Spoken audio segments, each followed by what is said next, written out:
अब अर्जुन भगवान से प्रश्न पूछ रहा है कि हे प्रभु, मृत्यु तो सभी की होगी, लेकिन जिन लोगों ने परमात्मा को जान लिया है और शरीर, मन, इंद्रियां, इन पर जिसने डिसिप्लिन कर लिया है, ऐसे लोग जब ये शरीर छोड़कर जाते हैं तो आप उनको कैसे याद आते हैं? हमारी तो ऐसी सोच होती है कि ऐसा जीवन आज जिया है तो कल का जीवन उससे बेहतर हो। ऐसे एक एक दिन हम बेहतर बनाने का प्रयास करते हैं और लास्ट में यहाँ तक पहुँचते हैं कि इस जीवन से अगला जीवन, अगला जन्म अच्छा हो और उससे अगला जन्म और बेहतर हो। इसके लिए प्रयत्न भी करते हैं और कुछ त्याग करना पड़े तो उसके लिए क्या तैयार भी रहते हैं कि कम से कम मनुष्य तो बने, उससे नीचे तो नहीं गिरे। उसका आचरण कैसा हो, क्या यह प्लानिंग हमारे हाथ में है या फिर हम इस अस्तित्व के विराट खेल की एक कठपुतली मात्र है? तो भगवत गीता शास्त्र में भगवान श्री कृष्ण इस विषय को स्पष्ट करेंगे। इसलिए अब आगे आने वाले श्लोक अत्यंत महत्वपूर्ण है। श्लोक 5 से लेकर पूरा अध्याय ही अंतिम महत्वपूर्ण हो जाता है। To plan our future.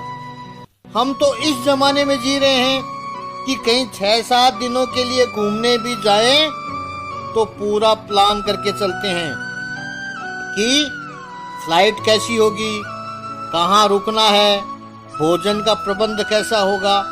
तो हम कितनी प्लानिंग करते हैं, तो फिर जन्म जन्मांतर की प्लानिंग नहीं करेंगे क्या? तो भगवत गीता का ये 8वां अध्याय यही हमें सिखाएगा और वो प्लानिंग जितनी जल्दी कर ले उतना ही अच्छा है। तो इस भूमिका के साथ 5वां श्लोक लेते हैं।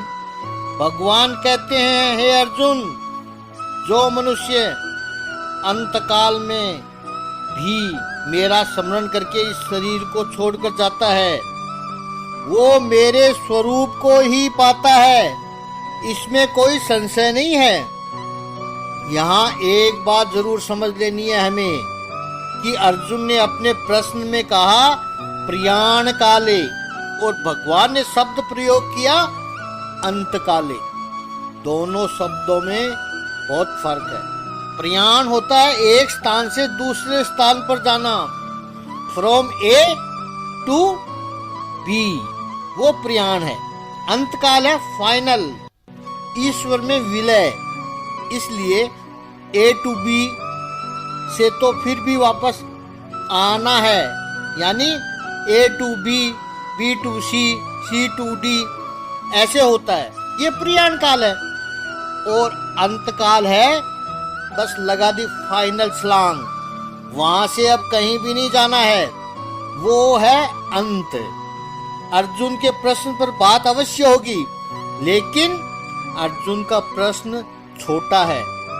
भगवान श्री कृष्ण ने जो बात कही है उसमें व्यापकता है। मेरा ही स्मरण करे, none others, that's means nothing else. वो मुझे ही पाता है। ह्यूमन साइकोलॉजी यही है कि स्मरण किसका होता है? जिसका सबसे अधिक हमें अनुभव हो। सबसे बड़ा भय मृत्यु का होता है, अर्थात कोई भी प्रकार का जो भय है वो भय तभी बनता है जब आप किसी न किसी रूप से उसको मृत्यु के साथ जोड़ देते हो, अपने अस्तित्व के साथ जोड़ देते हो, अन्यथा वो भय नहीं बनता है। मृत्यु के विचार को भी व्यक्ति अपवित्र समझता है, अमंगल समझता है। बहुत कम लोग मृत्यु की घटना को स्वीकार कर सकते हैं।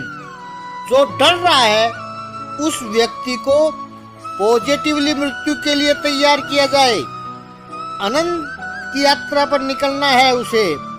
मैं अपना बैग तैयार कर लूं, उसमें अच्छे अच्छे कपड़े डाल लूं। ऐसी तैयारी हम अपने लिए और अपनों के लिए मृत्यु के समय करें। हम वास्तविकता को स्वीकार नहीं कर सकते हैं, क्योंकि हम अंतिम क्षणों तक एक भ्रम में रहते हैं। नहीं, कुछ नहीं होगा, मृत्यु को स्वीकार करो, यह बहुत बड़ी बात है। उसके लिए मन की एक योग्यता होनी चाहिए। मृत्यु को मंगलमय बनाएं, छटपटाहट न बनाएं। इसलिए हमारे महापुरुषों ने ऐसी परंपरा बनाई कि अंतिम क्षणों में मुख में गंगा जल डाले, तुलसी का पत्ता रखे, ताकि जाने वाले को पता चल जाए कि अब मेरे पास बहुत कम समय रह गया है।